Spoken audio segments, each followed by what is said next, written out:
Pues muchas gracias a todos por venir a estas jornadas que organizan las editoriales no conformistas españolas. Y el primer acto es la presentación por dos autores de dos libros de Ediciones Esparta.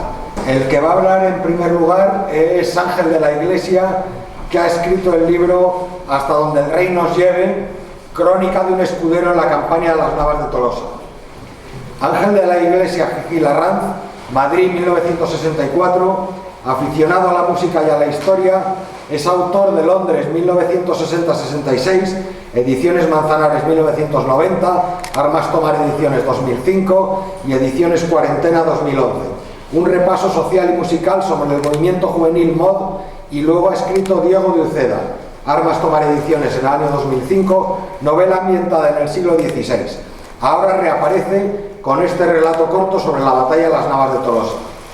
Y en segundo lugar os va a hablar Isabel Uriarte Arbaiza, que nació en Bilbao el 31 de marzo de 1967, interesada por la historia de la milicia como hija y nieta de grandes militares y descendiente de don Cosme Damián de Churruca. Licenciada en Comunicación, también ha cursado 2 másteres en Administración de Empresas y en Recursos Humanos, además de haber cursado otros estudios. Pertenece a varias asociaciones de carácter militar e histórico-cultural y ha publicado 2 libros de tema histórico: Las mujeres de la División Azul en el 2012 y El último muerto de la Guerra de España en el 2014. Escribe en distintas revistas militares e históricas y además colabora en varios programas de radio. Pues en primer lugar cedo la palabra a Ángel de la Iglesia. Vale, muchas gracias. Agradecer vuestra presencia. Quiero dar las gracias a la organización por acordarse de mí, y quizás mi libro no entre al 100% en la temática de estas jornadas, que son cultura contracorriente, porque el libro no trata de temas políticos ni sociales, ¿no? Es simplemente una novela histórica, que digamos que es un paso inferior a la temática que tratáis aquí en estas jornadas, ¿no? Aunque en cierto modo, tristemente, en este país, por los tiempos que corren, quizás la historia de España, sobre todo sus episodios más épicos, pues es cierto que están quedando para los fachas, para entendernos. Entonces, si hablamos en especial este tema que trata de la Reconquista, pues es cierto que puede ser contracorriente, ¿no?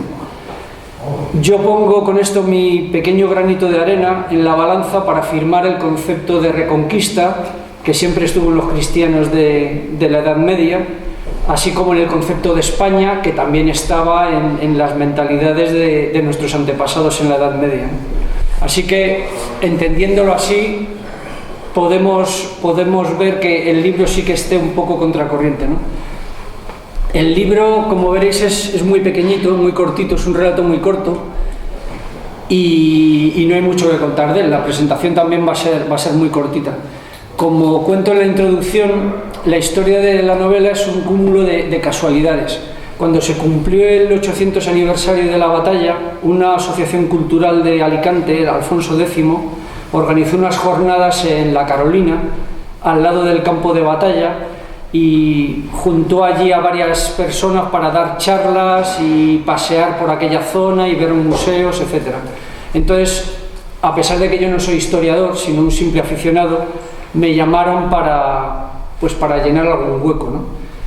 Yo simplemente me documenté bien, me preparé la charla y estuve allí como ponente con gente de mucho nivel, como Luis Zapater, como Pascual Tamburri, como el propio Santiago Abascal, ahora tan de moda en las televisiones, ¿no? Quería recordar especialmente a Pascual Tamburri, que a lo mejor algunos de los aquí presentes le conocían, que era un camarada que falleció tristemente el año pasado y que me asesoró especialmente en lo que correspondía al reino de Pamplona, al rey Sancho de Pamplona en su actuación en las Navas, ¿no? Él me aclaró el pendón que llevaba en aquella época, debía ser, porque nadie lo sabe, era el arrano belcha este que llevan los batasunos, los aberchales. Lo que pasa que él defendía que era fondo rojo, que lo podemos ver, o sea, los separatistas utilizan el águila negra, el arrano belcha, sobre fondo amarillo, digamos que la gente españolista de Vascongadas utiliza el arrano belcha con el fondo rojo, que se supone que es la bandera que usaba Sancho el Fuerte de Pamplona. Es un tema imperialista, porque en aquella época es cuando Navarra tuvo su mayor extensión, incluía las provincias vascongadas, y lógicamente los nacionalistas vascos tienden al imperialismo y lo que quieren es demostrar lo grande que era su tierra en aquella época, ¿no? En aquella época, cuando fui a las jornadas, me llevé a mis hijos, que eran todavía pequeños, y nos hicimos el recorrido de los castillos que fueron tomando las tropas castellanas en aquel verano del 1212. En Santa Elena visitamos dos museos, uno que hay al lado de la autovía, que es el museo oficial hecho por la Junta de Andalucía, que es pura basura progre. O sea, te ponen los vestidos de la época, las armas de la época, que en ese aspecto es muy interesante. Tiene un balcón que da a lo que se supone que fue el campo de batalla, pero los textos son vergonzosos, ¿no? Yo creo recordar uno que decía que los cristianos del norte tenían envidia de las riquezas de los moros y que por eso les atacaban e intentaban arrebatarles sus tierras, ¿no? O sea, el mensaje negacionista de la Reconquista y del espíritu de aquella época. Y luego la gente de Santa Elena tiene un pequeño museo en el pueblo, porque claro, sus padres, sus abuelos han sido agricultores por la zona y han ido recogiendo restos de aquella campaña durante años. Entonces tienen un museo popular, pero muy interesante, con restos de puntas de flechas, espadas, etcétera, ¿no? Entonces, digamos que con estas jornadas me metí tanto en aquella campaña que cuando volví a Madrid, pues se me ocurrió intentar escribir una novela, ¿no? Yo ya había escrito antes alguna novela y me gusta el tema histórico y me puse con ello. Entonces escribí más o menos el libro actual, pero me quedó como muy corto y me quedó como muy falto de, no sé cómo deciros, de una trama. O sea, yo me limité a escribir lo que fue la campaña, ¿no? Entonces dije, joder, me ha quedado tan pequeño que lo voy a dejar esperando más inspiración. Y esa inspiración no llegó. Entonces digamos que el libro se quedó en un rincón, en un archivo informático en el ordenador. Y hace unos meses, esto ya os digo que fue hace 8 años, hace unos meses me encontré con Enrique, que es el editor de Esparta, y me preguntó, me dice, oye, a ver si escribes una novela cortita, dedicado más que nada al público juvenil. Dice, porque la gente joven ve un libro muy gordo y directamente no se lo compra. Entonces dije, joder, tengo uno. Así que simplemente lo que hice fue repasarlo, se lo pasé a Enrique, le gustó y bueno, ha tenido la gentileza de editar la novela, ¿no? Imagino que todos conocéis lo que fue la campaña de las Navas de Tolosa. Lo voy a contar un poco por encima. Dos reyes de culturas opuestas que lo apostaron todo a una batalla. Probablemente la batalla de las Navas fue la batalla mayor que hubo en la España en la Edad Media. El emperador de los almohades amenazó con llevar su caballo a brevarse al río de Roma, ¿no?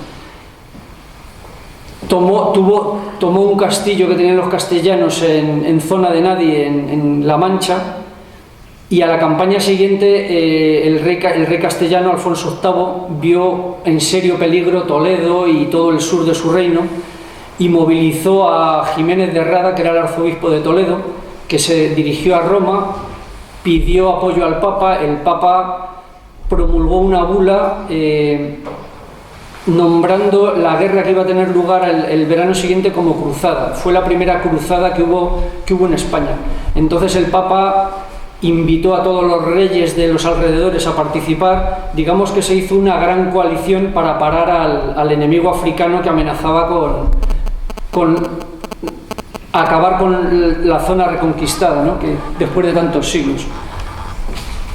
Castilla era el reino predominante en aquella época, porque Castilla, como sabéis, había nacido en la frontera, en la guerra de frontera, y era un reino perfectamente preparado para la guerra. Tenía en su vasallaje, las relaciones del rey con sus vasallos, pero luego aparte, por sus fueros locales, tenía preparado las milicias concejiles, que se llamaba, que cada villa, cada tierra tenía sus pecheros, sus agricultores, a una llamada de quien fuese, del juez merino, de quien fuese, se concentraba y tenían formado su propio ejército.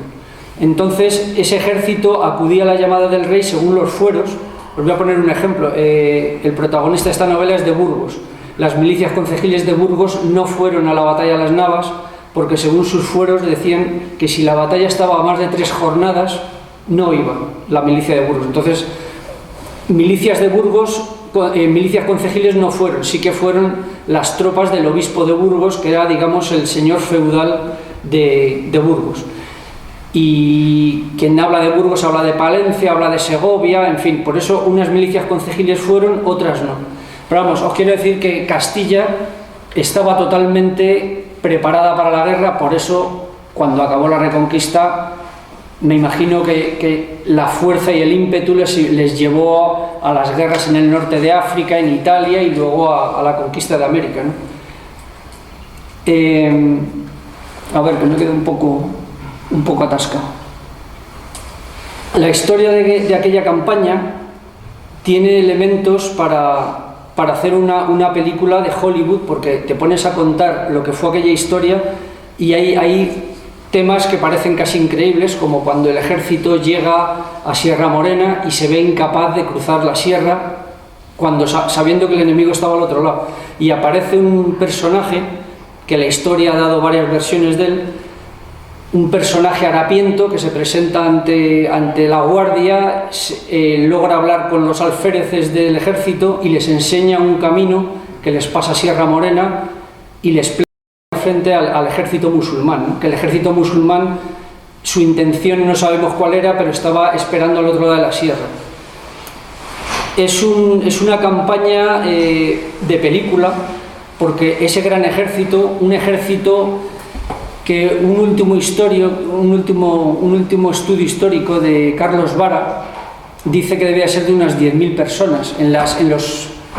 En los escritos de la época habla de millones, de cientos de miles, pero bueno, en la Edad Media no nos podemos fiar de esos números. Este hombre, para hacer su estudio, midió la mesa del rey, que es una pequeña meseta que hay enfrente del campo de batalla donde acampó la mesnada cristiana, y él hizo un cálculo de cuánta gente se podía alojar allí y llegó a la conclusión que serían unos 10.000. Es cierto que tampoco pueden ser mucho más, porque tener en cuenta que esta gente había partido de Toledo y estaba ya en Jaén, y a toda esa gente había que aprovisionarla y debía de ser prácticamente imposible, yo no sé, 2 o 3 semanas que tardaron en llegar allí tomando castillos, aprovisionar a un ejército tan enorme, ¿no? Tampoco podía ser un ejército de 100.000, primero porque no había gente en España para meter un ejército de 100.000. La misma batalla es apasionante, aunque no se sabe en realidad cómo ocurrió la batalla, pues todos los datos que van aportando los historiadores de la época, pues yo he intentado describirlo lo más fiel siempre a lo que han dejado escrito la gente que estuvo allí, ¿no? La novela histórica, a la gente que le gusta la historia puede despreciar un poco la novela, porque efectivamente ya metes temas de ficción, pero una buena novela histórica puede ayudar a abrir el apetito por profundizar en el tema, ¿no? La gente que... Hombre, las Navas de Tolosa es conocido porque se debería estudiar hasta en el colegio, no sé yo si ahora se estudiará, imagino que no, pero bueno, se sabe de qué va el tema. Una buena novela te puede abrir el apetito para leer, profundizar más, y a los que no quieran profundizar, por lo menos ya saben de qué va el tema, conocen a los principales protagonistas de esta historia, que eran el rey Alfonso, Jiménez de Rada. La novela da todos los nombres, salvo el protagonista y su círculo más cercano. Todos los magnates y todos los ricos hombres que salen aquí son personajes históricos, ¿no? Que muchos de ellos murieron en la campaña. Y yo ya no tengo mucho más que decir, solo que espero que la parte literaria que he aportado yo la haga mínimamente interesante para los lectores.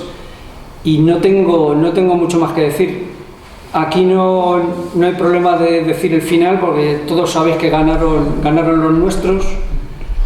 Y si tenéis alguna pregunta, me podría extenderme algo más. Una pregunta muy retórica, bueno, muy elemental, es que me ha llamado la atención siempre quién fue, si se sabe, el primer testimonio, la primera persona que habló o que acuñó el término reconquista. La otra pregunta tiene que ver con esto. Yo me he preguntado qué significa reconquista. Reconquistar lo que ya conquistaste, porque reforma es volver a formar, repetir es volver a pedir. Y yo, entonces digo, reconquista. Bueno, eran los visigodos que, habiendo conquistado España, la volvieron a recuperar, como decía Alfonso X, cuando la perdieron por la invasión musulmana, la reconquista. O por el contrario, reconquista significa ¿quién fue el que primero conquistó? Porque si es reconquista de otro pueblo, porque ¿quién conquistó España? Primero los romanos. Sí. Entonces, la reconquista a mitad del pueblo hispano-romano, y llegan los invasores musulmanes, que ya sabemos todo ese rollo de que la guerra que tenían interna y tal. Y Alfonso X dice, como has dicho muy bien, la pérdida de España, pero es que Isidoro de Sevilla también habló de las bellas bellezas de España, ¿no? O de Hispania, y ahora que ya sabemos que Blas Infante, el gran traidor, habla de crear el califato y a incorporarlo a Marruecos, ¿no? Sí. Y eso es lo que decía el otro día, no me acuerdo, perdona la extensión, que la mayor felonía que hay en la actual España de las autonomías es la bandera omeya, verde, que ni siquiera la gente, para horror mío y escándalo mío, hace como 20 años me encontré una propaganda de Falange Española de Sevilla que había adoptado la bandera musulmana con el yugo de la prensa encima. Hay que ser ignorante. Bueno, la pregunta es ¿quién acuñó la palabra reconquista? Y si no sería apropiado, sería una palabra desafortunada, habría que decir recuperación de España. Sí. Y la otra cosa que quería añadir, ya por eso te digo, es que la idea que has dicho tú, genial, de que el impulso de los cristianos desde Pelayo o quien fuera hasta el sur pasó a África, tomaron Ceuta y Melilla o lo que fuera, y llegaron a América con ese impulso. Eso es una tesis que, aunque parezca que es una persona ajena a esto, es de Gustavo Bueno también, de Gustavo Bueno, el filósofo famoso de Oviedo, ¿no? Pues nada más. La pregunta, la palabra reconquista, por desgracia, está siendo eliminada del bachillerato y de toda la fuerza progresista que la niegan. Entonces ellos pretenden que es unos conquistadores, invasores cristianos o castellanos que oprimen al pobrecito y maravilloso pueblo andalusí. Bueno, esa es la pregunta. ¿Por dónde va eso de la reconquista? Bueno, yo en términos de reconquista, sinceramente, no sé quién sería el primero en utilizarlo. Pero yo te voy a decir lo que yo pienso, que seguramente podrá tener alguien otra. A ver, reconquista es los musulmanes han conquistado España.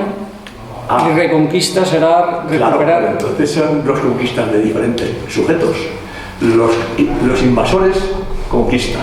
Claro. Porque hablan de la conquista de América. Bueno, que fue una conquista entre comillas. Ahora te digo yo lo que pienso. Hablamos de la conquista de América, que erróneamente mucha gente llama América, lo llama colonia, cuando eran provincias de un imperio. Sí. Un generador, como dicen algunos. Imperio romano y el imperio español son creativos, progresivos, generadores, no son de rapiña, ¿no? Entonces la palabra conquista hay que matizarla y dar el significado noble que tiene, conquistador, es decir campeador, ¿no? Jaime el Conquistador. Sí. Es que ahora con este maticismo ridículo que hay, la palabra conquista la canalla, como si fuera el crimen, ¿no? Entonces a mí creo que sería muy importante porque la batalla está en demostrar a todos los intelectuales, entre comillas, de estos de izquierda, entre comillas, que niegan, incluso llegan a decir que no hubo invasor, sino que los españoles nos convertimos por las buenas, nos convertimos al Islam y por las buenas impusimos el árabe. Claro. Es absurdo, ¿no? Es que, claro, pero bueno, eso está escrito, o sea, se puede rebatir simplemente con los escritos de la gente de la Edad Media. A ver, yo te voy a decir lo que yo pienso. Reconquista, los musulmanes conquistaron muy fácilmente, y te voy a decir, A ver, aquí en España el grueso de la población era hispano-romanos. Efectivamente llegaron los visigodos, que eran una minoría, eran una élite gobernante, que como sabéis tenían una religión distinta, una lengua distinta y se dedicaban a gobernar, yo no sé hasta qué punto ejerciendo una tiranía, ¿no? Porque hubo épocas que ni se mezclaban con los hispanos romanos, había una diferencia entre los gobernantes y el pueblo. Luego fueron cambiando de religión y se fueron integrando lógicamente porque pasaron 3 siglos. Cuando llegaron los musulmanes, yo creo que tardaron 2 o 3 años en llegar a Galicia porque el pueblo hispano-romano no se involucró. O sea, los romanos tardaron 200 años en hombre, en otros tiempos también, lógicamente. Sin embargo, cuando llegaron los árabes, les plantaron cara a los visigodos, bueno, los visigodos, como sabéis, se estaban matando entre ellos cada 15 días. Entonces, digamos que unos llamaron a los musulmanes y los otros se combatieron a los musulmanes, pero no tenían fuerzas. Entonces, los musulmanes fueron asaltando las ciudades que tenían resistencia y las que no, y llegaron hasta Galicia prácticamente sin resistencia, ¿no? Digamos que eso es una conquista. Luego lógicamente empezó la marcha atrás. Me estoy perdiendo un poco. ¿Qué te iba a decir? No, bueno, que tú dices que hay una conquista, claro, desde el sur al norte, claro, pero no se podría llamar reconquista del norte al sur, porque sería recuperación. Bueno, decían que Pelayo era un noble o un aristócrata godo. Pero es que el pueblo godo y el pueblo hispano-romano yo creo que se habían integrado ya, porque con la conversión al catolicismo se forma el reino de España. Sí, de Toledo. Y además que comprende a Portugal, cosa que se ha olvidado cuando se habla siempre de que Isabel consigue la unificación de España, claro, y no es verdad. Mientras no se integra a Portugal no hay unificación. En Jiménez de Rada, que es el arzobispo de Castilla en el siglo XIII, ha dejado grandes escritos. Jiménez de Rada era navarro, pero estaba al servicio del rey de Castilla, y este hombre dejó escrito, A ver, el concepto de España en la Edad Media existía perfectamente, o sea, eran todos españoles, los portugueses incluidos. Y Jiménez de Rada dejó dicho que los reinos de España eran como los dedos de una mano, que eran Portugal, León, Castilla, Navarra, me estoy dejando uno, y Aragón, exacto. Decía que eran los 5 dedos de una mano que se tenían que juntar para formar un puño y expulsar al invasor. O sea, Jiménez de Rada tenía muy claro el concepto de España y que había que expulsar al invasor. O sea, la reconquista estaba en la cabeza de todos los reyes que sabían lo que había que hacer. Luego sus problemas eran las cuitas internas que tenían entre ellos, porque el rey de Portugal no participó en la batalla en la campaña de las Navas, porque estaba en guerra con el rey de León y tenía miedo, si se desplazaba, que el de León hiciese alguna. El de León no participó porque estaba en guerra con el de Portugal y con el de Castilla, y efectivamente aprovechó la marcha de las tropas castellanas para atacar Castilla. O sea, que le daba igual que les comulgaran, que de hecho les comulgaron un par de veces, pero le daba igual. Luego el rey navarro, que era también enemigo de los castellanos, sí que acudió, y el rey de Aragón acudió con todas sus fuerzas, fue, digamos, el principal apoyo, ¿no? Porque luego acudieron también gente de francos del norte, más allá de los Pirineos, pero bueno, su participación fue un poco patética porque se retiraron antes de la batalla, etc., ¿no? Y es que como me has hecho una pregunta muy larga, me he perdido un poco, no sé qué te iba a decir. Bueno, yo sé lo que es fundamental, lo que has dicho de que el impulso de Castilla y de toda España saltó al África, pero habría que preguntar también, porque esa es la cosa de la invasión, porque parece ser que los vándalos habían pasado a África. Sí, claro. Entonces la palabra Andalucía o Andalucía, al-Ándalus, en árabe significa España, igual que Sefarad significa España. Entonces hay que desmitificar. Creo tener entendido que en el siglo XVIII, antes de estos progresistas antiespañoles, Andalucía no se llamaba Andalucía, sino Novísima Castilla. En el momento que los españoles, que somos muy ingenuos, adoptamos la tecnología árabe, estamos tirando piedras contra nuestro tejado. Sí. Porque tenemos el caso de Marruecos, todo lo que era un nombre español se quita y se pone árabe, ¿no? O sea, es tan estúpido como por ejemplo pasó en Alemania, que la ciudad de Königsberg, la patria de Kant, cuando llegaron los soviéticos, le cambiaron el nombre y se llama Kaliningrado. Los soviéticos serían idiotas integrales si conservaran el nombre pero aquí lo hacemos. Aquí tenemos multitud de ciudades, Almansa, Albacete, sí, en árabe, porque somos tan ingenuos de conservar lo que el enemigo nos ha puesto.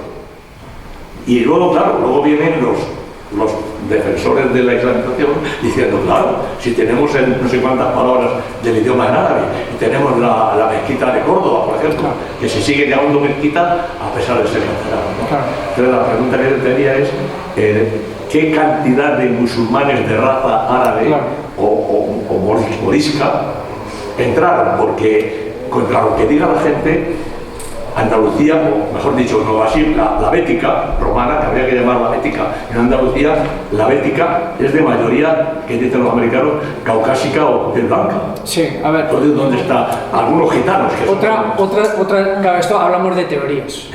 Hablamos de teorías porque es imposible hacer un estudio. Cuando llegaron los árabes... Entre comillas, árabes, ¿no? No, bueno, la primera conquista... Esos fueron dos, los almohades y luego los almorávides. No, pero la conquista la hicieron encabezados los árabes, eran los omeyas. A ver, para hacer un imperio tan grande, muy tontos no eran tampoco. Entonces, esta gente tomó el control militar. Entonces, ellos llegaban a una ciudad y decían, a ver, vosotros sois cristianos, no tenemos problema, y vosotros sois judíos. Podéis seguir ejerciendo vuestra religión. Eso sí, me tenéis que pagar impuestos. Y vosotros, que sois musulmanes, no me pagáis impuestos. O sea, eso fue, yo creo, el mayor factor para que la gente se convirtiese al Islam. Porque, de hecho, las grandes familias visigodas se convirtieron masivamente al Islam. O sea, los gobernantes visigodos decían, coño, pues me convierto al Islam. Porque de eso sí que hay testimonios y familias que decían... La familia no sé qué de Zaragoza pasó a llamarse Ben no sé cuánto, no lo sé decir de memoria. O sea, efectivamente, la población musulmana que había en España, yo creo que en un porcentaje inmenso, debían de ser los antiguos hispano-romanos. Que de hecho, yo estoy ahora tratando un tema de la época del Cid Campeador. Te decía, cuando estaba en Valencia, que casi todos los moros hablaban romance. Igualmente que el Cid, dicen que hablaba árabe porque llevaba mucho tiempo con él y tenía tropas mozárabes, o sea, de cristianos que venían del sur. O sea, ahí había una amalgama, pero lo que tú dices, el tema sanguíneo, el tema racial, evidentemente, con todos los aluviones que vinieron de africanos, etcétera, pues algo quedaría. Pero el grueso de la población, yo estoy seguro también de que eran hispanos-romanos. Y lo que te quería decir antes del impulso castellano al norte es que la guerra para Castilla era el negocio. O sea, la forma de medrar de un noble era hacer hazañas en la guerra. Él iba a una batalla con su gente y quedaba bien y el rey le daba un premio, o el conde le daba un premio. Entonces era la manera de gobernar más tierras, de tener más castillos, etc. Entonces es lo que decía, Castilla estaba engrasada para la guerra. Entonces claro, cuando acaba la Reconquista y acaban con Granada, toda esa gente necesita seguir combatiendo porque es su modo de vida. Entonces, ya he acabado, ¿no? Sí. Gracias. Isabel, te toca. Bueno, el tema de mi libro es radicalmente opuesto a este tema. Me he leído el libro, por cierto, me ha gustado mucho, está muy bien documentado. Y solamente lo de la palabra, hay una palabra que me chirría un poco, que ya me lo has dicho, además tú sabes cuál es. Sí, me lo han dicho más veces. Adrenalina. Adrenalina, es que pone la palabra de adrenalina y digo, esta palabra no existía, pero bueno. Hombre, no existirían muchas otras palabras. No, ya, pero bueno, o sea, la forma que tiene... es que le estoy haciendo promoción de su libro, no del mío, perdón. No, pero la forma que tiene de contar el libro, de verdad que a mí me ha gustado mucho. Yo me lo he leído en 2 tardes. Muchas gracias. Sí, me gusta mucho. Para mí soy buena lectora. Bueno, vamos con el libro. Mi libro se llama De la trinchera a la calle. Puede que el título, pues así de primeras, resulte un poco subversivo, pero realmente, o sea, no es nada combativo, sino que son inventos militares que se potenciaron en la guerra o que se inventaron para la guerra y que luego han pasado a uso civil. O sea, hay cientos, bueno, yo pongo unos 90 y los pongo por temas, pero casi todo lo que usamos hoy en día tiene un origen militar. ¿Por qué tiene un origen militar?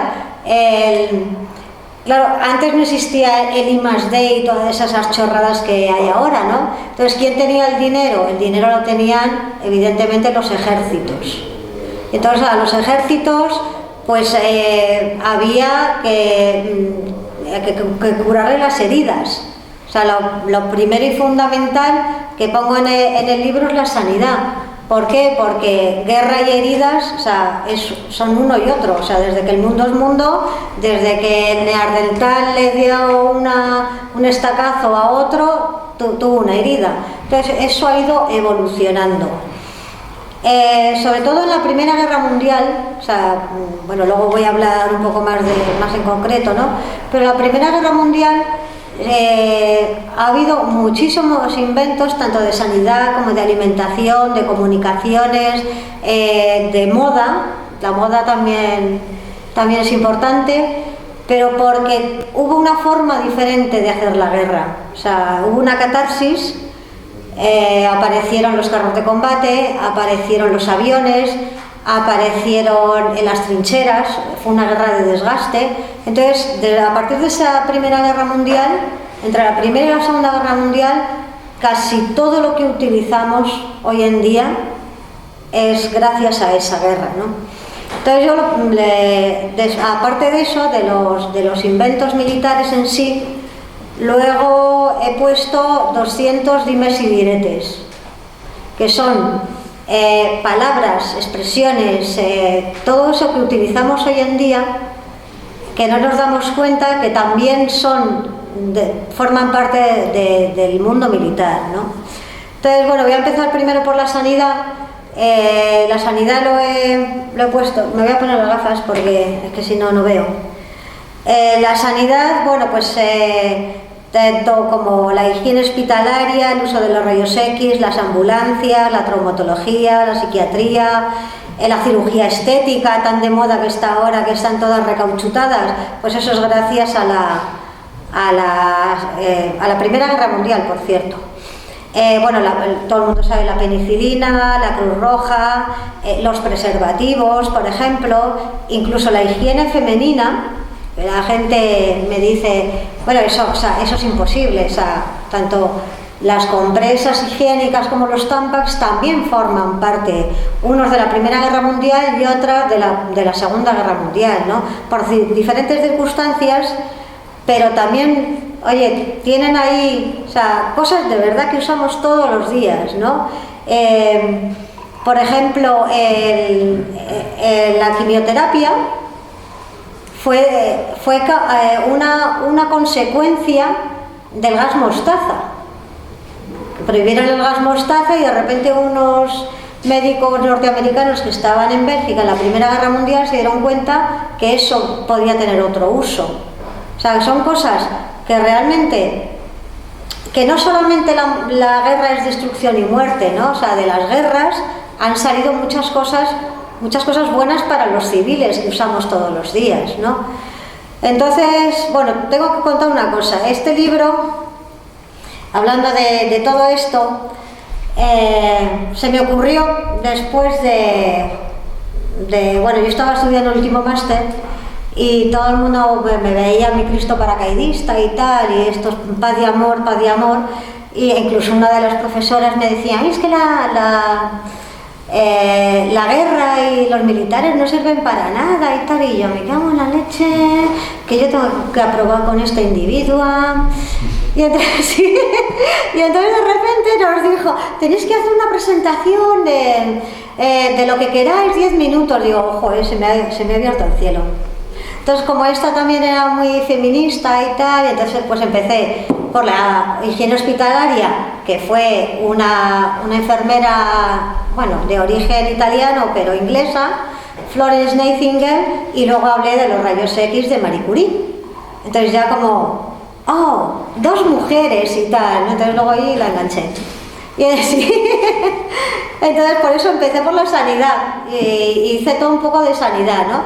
Pero luego como estuve mirando, bueno, claro, 890 horas con estos individuos, pues yo estuve mirando cada uno tal, uno era de la otra acera, otro tal, ay, de paz y amor, de la banderita, no sé cuántos y tal, pues yo tengo la bandera de España en el balcón, ay no, que tienes que poner la bandera multicolorio, que puta madre. Entonces yo digo, anda, pero si eso también es de origen militar. Entonces fui haciendo cosas así y después de la presentación esto, digo, pues voy a escribir este libro. Pero, o sea, hice la sanidad nada más y luego pues un poquito de pues el teléfono móvil, la cremallera y tal, un poco yo fijándome un poco en todo esto, ¿no? Y entonces, bueno, pues se lo comenté a Enrique, porque yo realmente estaba investigando, ahí está en el ordenador, para otro libro que algún día saldrá, porque es que me ha surgido otro libro más, pero bueno. Y se lo dije a Enrique y Enrique me dijo, no se lo digas a nadie, porque esto es un libro muy plagiable.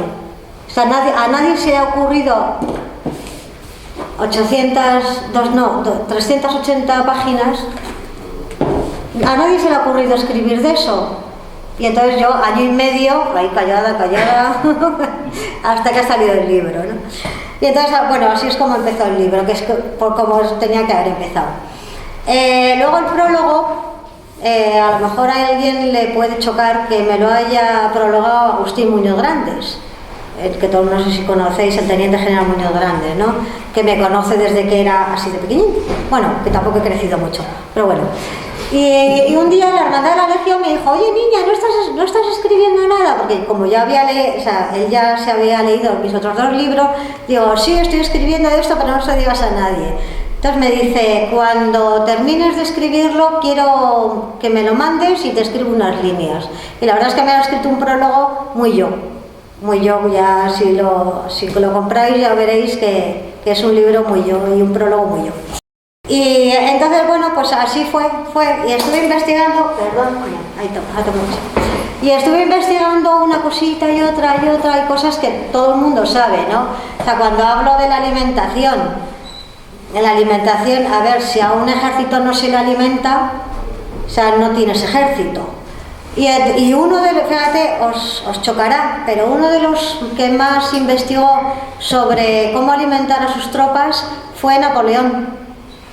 Napoleón quería unas tropas bien alimentadas porque decía que una tropa bien alimentada no se te revuelve contra uno, ¿no?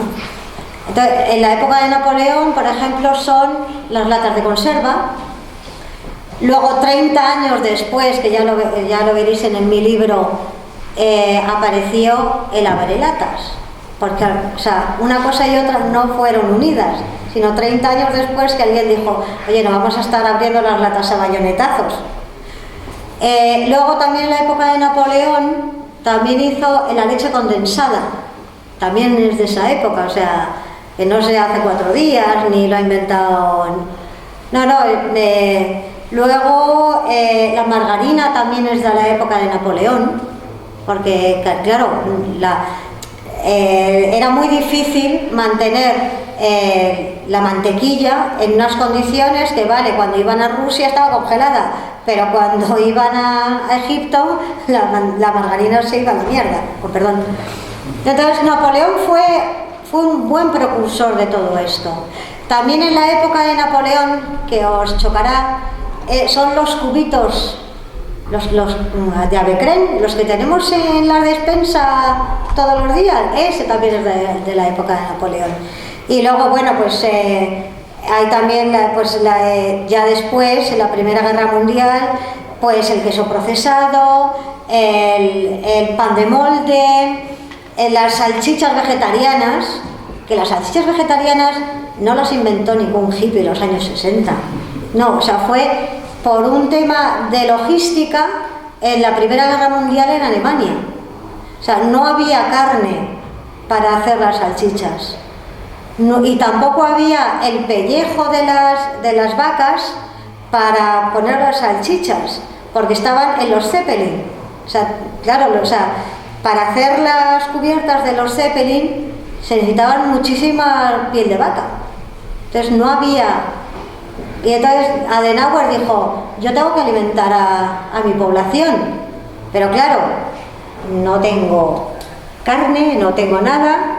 Y entonces inventó, dice, oye, pues voy a hacer unas salchichas que los alemanes están acostumbrados a las salchichas, pero de soja y de cosas así, que ahora se creen que es como súper moderno y súper hipster y todo eso, pero lo inventó en la Primera Guerra Mundial. Luego, pues otras cosas, pues como la tortilla de patata, que hay una controversia ahí, que todo el mundo dice el general Zumalacárregui. Pues no exactamente, no, Enrique, no y punto. Porque tengo que hablar de más cosas. Es que Enrique está ahí. Bueno, otra cosa, vamos un poquito más deprisa, la moda. O sea, la moda y guerra también van de la mano, pero de dos frentes. Vestir a los soldados y a la población civil. Vestir a los soldados porque necesitaban ropas más cómodas, ropas, por ejemplo, como lo que decíamos en la Primera Guerra Mundial. La trenca nació en la Primera Guerra Mundial. La gabardina también nació en la Primera Guerra Mundial. Pero también a partir de la Primera Guerra Mundial, la moda femenina, esas modas encorsetadas, eso también desapareció, porque no había ni dinero, no había materiales para vestir a las mujeres. Entonces las mujeres, bueno, pues un poco, gracias también a Coco Chanel, que ahora es tan bueno, pues nombrada y una ropa tan cara, Coco Chanel, o sea, transformó a las mujeres en la Primera Guerra Mundial. Otra transformación que hubo durante la Segunda Guerra Mundial fue Hugo Boss. Que Hugo Boss, o sea, ahora todo el mundo también, las colonias de Hugo Boss y tal. Hugo Boss fue un hombre que vistió a las tropas de la Wehrmacht y de las Waffen-SS, o sea, unos uniformes que eran los mejor uniformados de la Segunda Guerra Mundial. Bueno, luego tuvo un proceso y ahora es una de las mejores marcas de lujo que hay en el mundo. También, y además Hugo Boss estaba afiliado al partido. O sea, ese no tenías, no, es que no. O sea, luego otras cosas, por ejemplo, como la cremallera, también es invento de la Primera Guerra Mundial. Lo que os he dicho, que en la Primera Guerra Mundial, las gafas Ray-Ban, por ejemplo, es que hay tantas cosas, bueno, ya lo veréis un poquito en el libro. Luego voy a pasar al deporte. O sea, también guerra y deporte también están muy unidos, porque, o sea, las tropas tienen que estar en forma, ¿no? Y hay cosas, pues por ejemplo, la batalla de Maratón, lo que nos han contado no es cierto, o sea, es todo lo contrario. O sea, iba a pedir ayuda, el pobrecillo ahí que estuvo corriendo como un loco, iba a pedir ayuda, no iba a decir, oye, que hemos ganado, no, que nos están atacando, que nos ayudéis. No le ayudó nadie, claro, pero bueno. Por ejemplo, que no me da la gana, Enrique. Es que soy de Bilbao. Bueno, voy a ir un poquito más deprisa, pero bueno, por ejemplo, otra cosa que de deporte, las marcas Adidas y Puma también son de la Segunda Guerra Mundial, de dos hermanos alemanes que se llevaban como el perro y el gato, y aparecieron, pues eso, primero Adidas y su hermano Rudolf hizo Puma, pero también fue de la Segunda Guerra Mundial, también estaban afiliados al partido nazi. O sea, que no, o sea, no solamente, yo no voy a hacer aquí proselitismo de nada, pero de lo peor ha salido lo mejor también. O sea, de las guerras, de las miserias de las guerras también, hombre, luego también los soldados vuelven a casa. O sea, y mira, por ejemplo, en la Primera Guerra Mundial, ¿cómo se llama este? Joseph Gillette no se comió un colín con su invento de las maquinillas, pero de repente vino uno y dijo, oye, que es que para las máscaras de gas los soldados tienen que estar afeitados, y eso de ir con el barbero y tal en las trincheras, pues como que no. Entonces, pues ahí hay uno que ha inventado unas maquinillas desechables. Oye, pues gracias a eso se hizo millonario. O sea, las maquinillas que usáis de Gillette, además de la marca Gillette, son de la Primera Guerra Mundial y son gracias a la guerra. El bolígrafo. También es consecuencia de la guerra. También un individuo, el pobrecito mío, que no se comía un colín, y un miembro de las Fuerzas Armadas norteamericanas en la Segunda Guerra Mundial, pues decía, oye, que es que los aviadores en los aviones no pueden ir con la pluma y tal, que se revienta con alta presión. No, ahí hay uno que ha inventado una cosa de esta, el bolígrafo. Esto. Otra cosa, mira. Esto. El clip. Esta mierdecilla, con perdón, que soy muy palabrotera. Esto tuvo en jaque a los alemanes en Noruega durante la Segunda Guerra Mundial. Esto. Ya, si compráis el libro, ya os enteraréis por qué. No, y además, luego cuando los norteamericanos desnazificaron a todos los científicos y todo de europeos, que se los llevaron a Estados Unidos, la operación secreta se llamó Operación Paperclip, o sea, clip de papel. O sea, luego tuvo una importancia enorme. Es esto, eso, que es una cosita así. Bueno, luego también es que me está jorobando aquí. Luego también pongo un poco políticos sociales, ¿no? Pues por ejemplo como las bandas de música, las banderas en los balcones, que ya decía yo al Antonito el orgullo y su madre en vinagre, ¿no? Luego, bueno, ya me voy a ir cerrando, pero hay una cosa que, sobre todo, que me llamó muchísimo la atención, que es el juego del Monopoly. El juego del Monopoly jugó un papel tan importante en los servicios secretos ingleses para rescatar a sus compatriotas que caían en manos de los alemanes, que es una historia curiosísima. Y sin el Monopoly, muchos ingleses hubieran muerto en los campos de concentración alemanes.